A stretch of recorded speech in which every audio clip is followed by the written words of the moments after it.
This guided war without talking to us Nigerians and convincing us. But I will tell him this for free, that his advisors will not tell him. We in the North, we will not support any form of aggression on Niger Republic. Unprovoked. We see no reason to do that. None at all. None. We have enough problem. Mr. President and your military should look inward and take care of Boko Haram and banditry that have been plaguing us for the last 14 years. You cannot handle this ragtag bandits on motorcycle. You are pulling tanks and going there. This is your job. Do not leave these two wars as abandoned project and move to open another theater of war, which you will lose. You will lose. What is your exit strategy? So guys, the ultimatum given by Ecowas to Niger has ended yesterday. I mean the 7 days ultimatum. What is Tinubu going to do, being the chairman of Ecowas? We know that the Senate has come out to reject his application to go to war with Niger. So what is the next step going to be? Honestly, the northern Nigerians are crying out, saying they don't want war because they've been at war all this while. So guys, this person tweeted and said only Tinubu wants to fight a war because he's looking for an endorsement from America and France because he lacks legitimacy. He does not even care about northern Nigeria. So guys, let me allow you listen to the reaction coming from the northerners. Take a look at this. Public's junta last week severed ties with Nigeria and France, its former colonial ruler, Togo, and the United States. Spokesperson for the coup leader, General Abdurrahmani Tiani, Colonel Major Amadou Abdurrahman, made the pronouncement during a national broadcast on Thursday. The development came as Nigeria's president and ECOWAS chairman, Bola Tinubu, dispatched a delegation led by former military head of state, General Abdulsalam Abubakar, to Niger Republic to explore channels for a possible resolution of the diplomatic dispute, which arose from last week's military takeover in the West African country. In the meantime, the clock continues to tick towards the end of a 7-day deadline given to Niger's coup leaders by ECOWAS to reverse the coup and reinstate the government of President Mohamed Bazoum. Meanwhile, the Nigerian Senate on Saturday rejected a request by President Bola Tinubu for an approval to embark on an immediate deployment of troops in Niger Republic. The upper chamber of the National Assembly advised President Tinubu, who is chairman of ECOWAS, to further explore political and diplomatic options available to them over the use of any military action to resolve the crisis in Niger Republic. The senators condemned the forceful takeover of power in Niger and resolved to engage more with President Tinubu on the political situation in that country. Tinubu had in its letter intimated the Senate about resolutions reached by a meeting of ECOWAS heads of state and government. Part of that resolution included the closure of all land borders with Niger Republic, imposition of a flight ban, cutting off of electricity supply, and stopping goods in transit to Niger from Lagos and another eastern seaport. The senator, however, stated that the president had not sought approval to go to war with Niger. He merely solicited for support for the implementation of the resolutions of ECOWAS. Professor Usman Yusuf is a professor of hematology, oncology, and bone marrow transplantation. Critically, he has played an extensive role in interfacing on behalf of the Nigerian government with several groups of non-state actors operating out of swaths of ungoverned spaces between Nigeria and Niger Republic. He joins us now on This Day Live. Good to have you, Professor Usman Yusuf. Thank you for joining us on This Day Live, the Sunday Talk Show. Thank you, Ruben, for having me. Okay, Prof, I read a piece you wrote, I think that was yesterday or 2 days ago, titled War on Niger Republic Will Be War on Northern Nigeria. And in that piece, you expressed the same sentiments expressed by senators from those 7 states bordering Niger Republic in the northern part of Nigeria. Sokoto, Kebbi, Katsina, Zamfara, those 7 states. And they are saying a declaration of war in Niger against Niger would put those 7 states at risk. Nigeria, of course, sharing over 1,000 square meters, 1,000 square kilometers, about 999 miles of border with Niger. But why do you think an attack on Niger, in line with ECOWAS resolution, will amount to an attack on northern Nigeria? The territories are distinct. Right. Right. I saw the piece before we started. I am really shocked. The primary responsibility of President Bola Ahmed Tinubu is to Nigeria and not to ECOWAS. He answers to us. He's not even addressed Nigerians and justify what he's going to do. He's gone to the Senate to ask for approval. That's no way to declare war. It's not easy declaring war. You're sending your men and women into harm's way to go and get killed and kill. I've said it clearly from the outset of that piece I wrote. I am not into political correctness. We in the North, we are tired of wars. We've been at war for 13 years, for 14 years now with Boko Haram, since 2009, and 9 years with bandits and kidnappers. And you're bringing a fresh war to us? And we share with Niger Republic, long before the creation of these two entities, Niger and Nigeria, we have shared heritages in our culture, in our religion, in our languages. We share a border over 1,000 kilometers from the northwesterly end in Kebbi to the northeasterly end in Borno. We have Zabarmas in Nigeria and Niger. We have Hausas. They are the predominant tribe in Niger, 53%. We have Fulanis. We have Kanuris. The whole of Diffa region around the northeast of Nigeria, they are Kanuris. So we're going to war and killing them for what? Before any president goes to war, he comes and explains to his people, these are the reasons why I'm going to war. What are the strategic importance, economic, security, or political strategic importance of going to war? What are the self-interests of that country in going to war? The people who are going to war on their behalf, the Western world, France and the United States, they know what their interests are. Their strategic interest is not the people of Niger or Nigeria, but what is underneath the soil of Niger and Nigeria. Prof, is this really about ethnic identity? Go ahead. Is this about ethnic identity? The president approached the Senate as stated in Section 5 of the Constitution, because the president of Nigeria cannot go to war without the approval of the National Assembly at a joint session. Or he may not he may just seek the consent of the National Defense Council and send troops on limited combat duty. But he was talking specifically about resolutions of ECOWAS. He's chairman of ECOWAS in Nigeria. He's signatory to the Constitutive Act of ECOWAS on coups and military interventions in the region. Right. So he's sounding like he's answerable more to ECOWAS than to Nigerians. We in Nigeria, 78% of the landmass of Nigeria, 7 states, and 19 states in this country are saying no to an unprovoked war with Niger. It's not ECOWAS. His primary responsibility is to Nigerians, not to ECOWAS. He's not convinced us why he should send boots to the ground in Niger Republic. And for goodness sake, where are you going to get the troops from? The Nigerian military is stretched all across, deployed all across the 36 states of this country. Where is he going to get the troops from? Is he going to pull troops from the northwest, or the northeast, or the southeast? The only place there is some leeway is the southwest. And that will be a small number of troops. And he should be very, very careful. That is what I wrote there. He's going to do the bidding of the Western world. The fight in Niger is not our fight. It is going to be a proxy war between Russia and NATO. And this is what concerns me the most. We have been surrounded by countries now where you're having this proxy war between these two countries. And we're going to do their bidding. President Bola Ahmed Tinubu has not even settled down.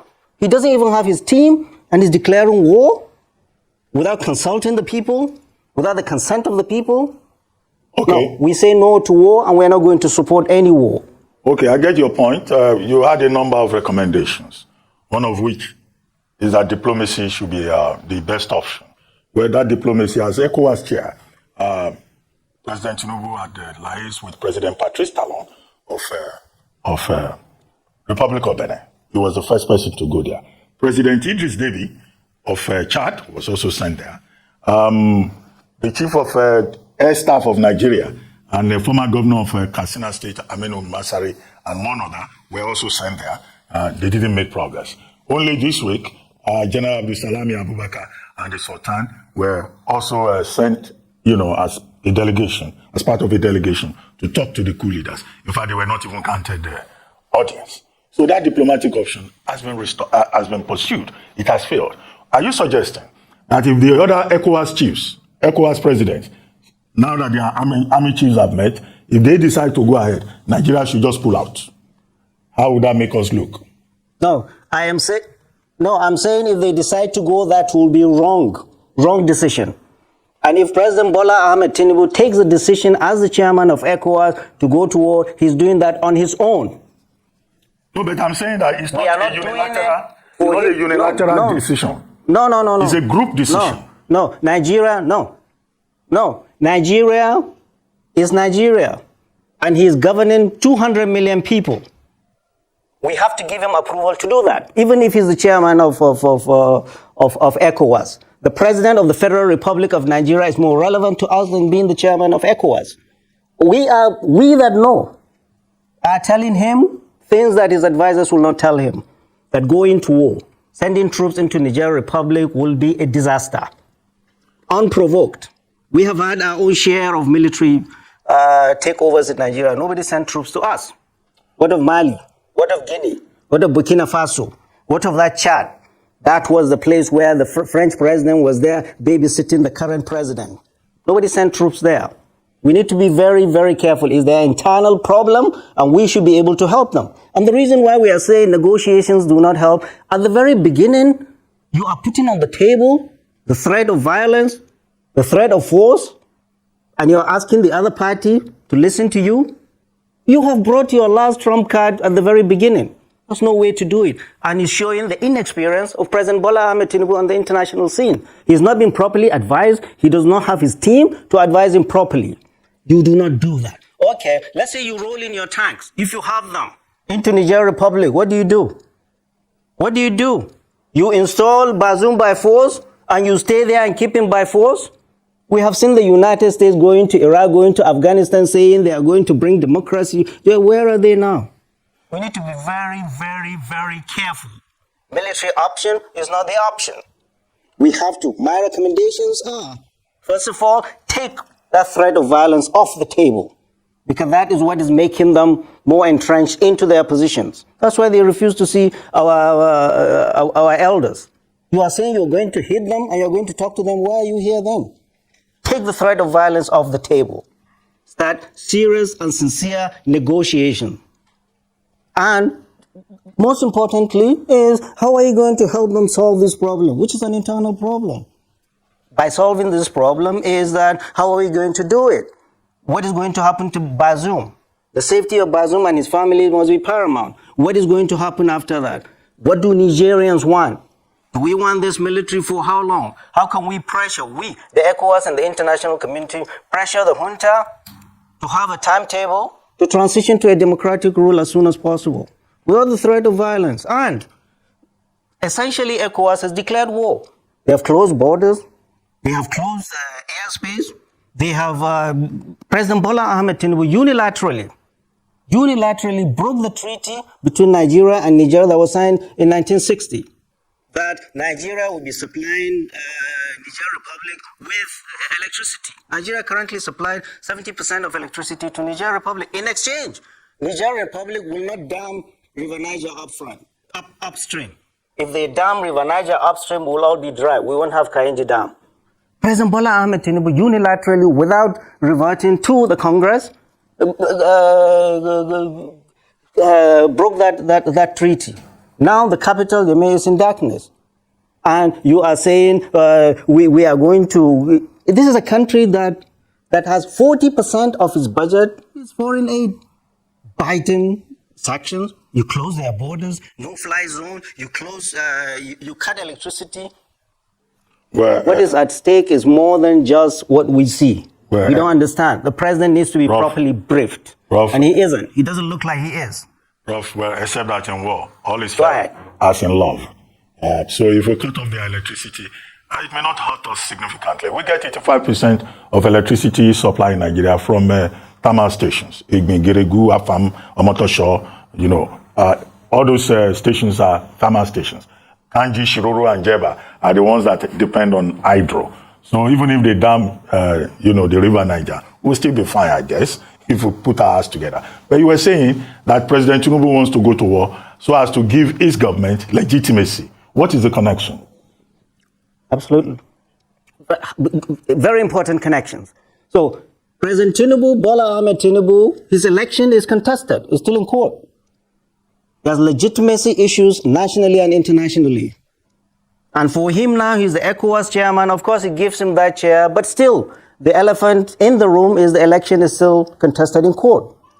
Well, if he does that, now the Western world are calling him. The other day, they say the Vice President of the United States, Kamala Harris, called him to find out. Nigerians should ask, did Kamala Harris ever call when people are slaughtered anywhere in the north? Anywhere in the north? They care for us. Oh, Macron calls us, calls the president. They don't care for us. They don't care for Nigerians. They care for what is on the ground. And we need to be very, very careful. President Bola Ahmed Tinubu should be very careful and not drag Nigeria into this proxy war between NATO and the Soviet and Russia in Niger. And Wagner are coming to Niger, just like they are in Libya, in Sudan, in Mozambique, in Guinea, in Mali. And the moment they get into Niger, they are after resources. And the most important resource is uranium. Niger has the 7th largest deposit of uranium that France has been exploiting since independence. And you see the penury, see the poverty in Niger. The second thing is we have this Trans-Saharan pipeline that is built to be piped from Wari through Niger up to Algeria, to stop in Algeria and then go into Morocco and Tunisia to Europe. This is a very, very important pipeline for Europe and the United States as an alternative, because Russia during this Ukraine war is blocking supply of gas to that. So this is very, very important. The United States is there not for God, country, or the love of Nigeria or Niger. They are there because of the resources. France, we know France has been there. France has never loved democracy. We need to be very careful. At a time, and I wrote it in that letter, in that piece, at a time when African Francophone countries, like Burkina Faso, like Mali, they are severing their ties with France. Our President Bola Ahmed Tinubu is being dragged into being their ally. Prof. They can never be good allies. Prof, today is the deadline that ECOWAS has given, and you are saying forget about military intervention. Would this not amount to a loss of face, not just for Nigeria, but for all the other countries, considering the fact that our Chief of Defense Staff, General Musa, is even the chair of the ECOWAS chiefs, defense chiefs? How do we live with that? What will look like an embarrassment, or if you like, disgrace? Because the coup leaders in Niger, they've been snubbing Nigeria routinely. No, Ruben, we have never had issues with Niger. During the civil war, Niger was a very important ally. When Cote d'Ivoire and Gabon were against us, when France was against us. Niger has always been a steadfast ally of Nigeria. We've never had issues with them. We've never fought them. We go in there, we will see the father and mother of banditry and Boko Haram like we've never seen. Forget faces. It's not our ego or the face of the president or anybody.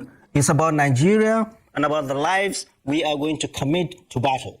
This is the most important. This is not well thought through. This is misguided and will not be accepted by people, especially we here in the north that live in close proximity to this war. These are our flesh and blood. They are our people. They've done nothing to us. They are our allies. You go to Zamfara, you go to Katsina, you go to Niger, you go to Borno State.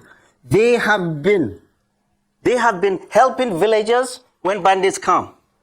And over 300,000 of Nigerians are IDPs in Niger Republic from all of these conflicts. President Bola Ahmed Tinubu, instead of starting a fresh war, we want you to close these wars. Boko Haram, 14 years. Banditry, 9 years. We want you to give marching orders to the military. We want this Boko Haram and banditry to end and end now. It can be done. We don't want it to be a forever war. Our societies have been devastated. Economies devastated. Our schools, hospitals, infrastructures devastated. You are starting another war and you expect us to support you? Why? Okay. We voted for you. That is we, not I. I didn't vote for you. Those that voted for you to bring peace to our land. We want you this year to bring an end to Boko Haram and banditry instead of opening another battle front in Niger Republic. That is your mandate from Nigerians, not Ecowas. Well, Prof, you've been talking about proxy war. Russia and NATO, you kept mentioning them. Well, France is also at the center of this. France, Germany, the US, they have military bases in Niger. And some people have been saying, why did they fold their arms and allow the coup to take place? That's one question. But specifically the role of France. You said France doesn't like democracy. Well, there has been a rebellion against France in Niger and also in Mali. The coup leaders in Mali have just decided to cancel about 11 agreements that they signed with France in 1961, including France having control over their external reserves and also, having the first right of refusal over mineral resources in the country. Is this the beginning of the end for France in West Africa, or it may not go that far?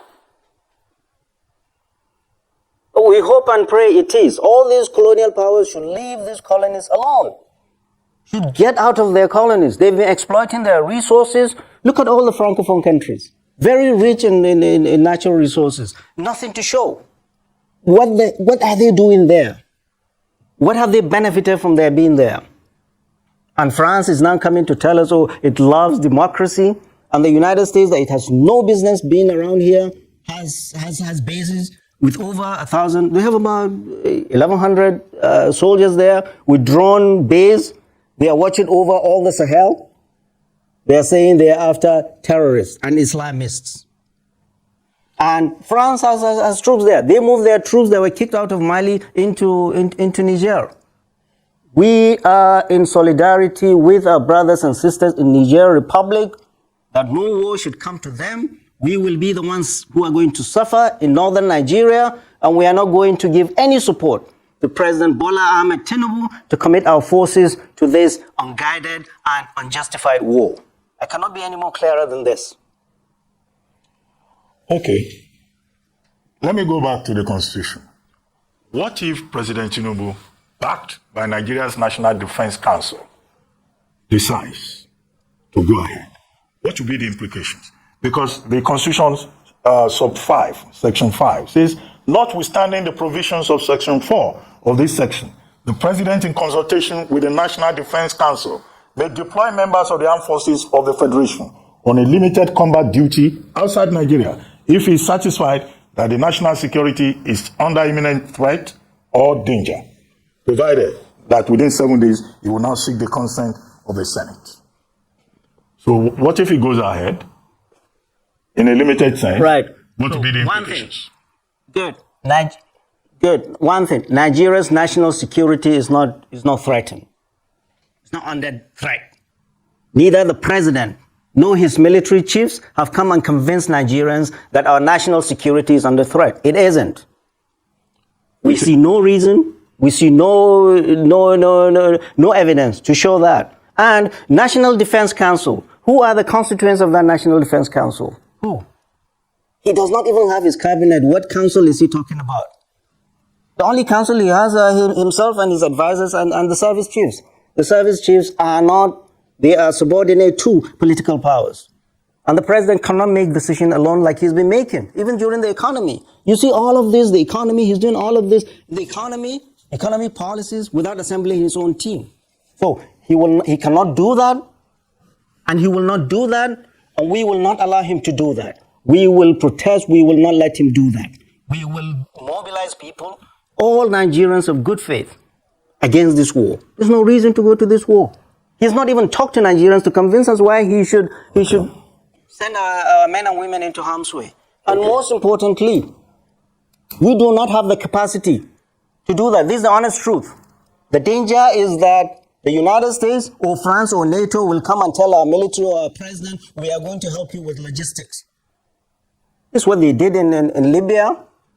They killed Gaddafi and then they ran and left. Look at Libya, where it is today. This is Iraq. Where are they today? This is Afghanistan. Where is it? Wherever they go, bad things happen. So, our president should not commit our military to this misguided war without talking to us Nigerians and convincing us. But I will tell him this for free, that his advisors will not tell him. We in the North, we will not support any form of aggression on Niger Republic. Unprovoked. We see no reason to do that. None at all. None. We have enough problem. Mr. President and your military should look inward and take care of Boko Haram and banditry that have been plaguing us for the last 14 years. You cannot handle this ragtag bandits on motorcycle. You're pulling tanks and going there. This is your job. Do not leave these two wars as abandoned project and move to open another theater of war, which you will lose. You will lose. What is your exit strategy? What is your exit strategy? You go. So guys, you have seen it for yourself that honestly, we don't need war. We don't need war. Tinubu should rather look into the country and see what people are going through as a result of subsidy. This is a very big distraction. And also, we should know that the judiciary should be called upon to dispense justice. We shouldn't shy away from what we have at hand. I mean, the ruling from the tribunal, that one is even more important. Let this not constitute a distraction to us. Please subscribe and turn on the notification bell. Thank you. So guys, no doubt war is never an option for Nigeria. We don't want war because we don't even have the money to go for war. Let me know what you think about this in the comment section below. Please don't forget to subscribe to my channel and turn on the notification bell. Thank you.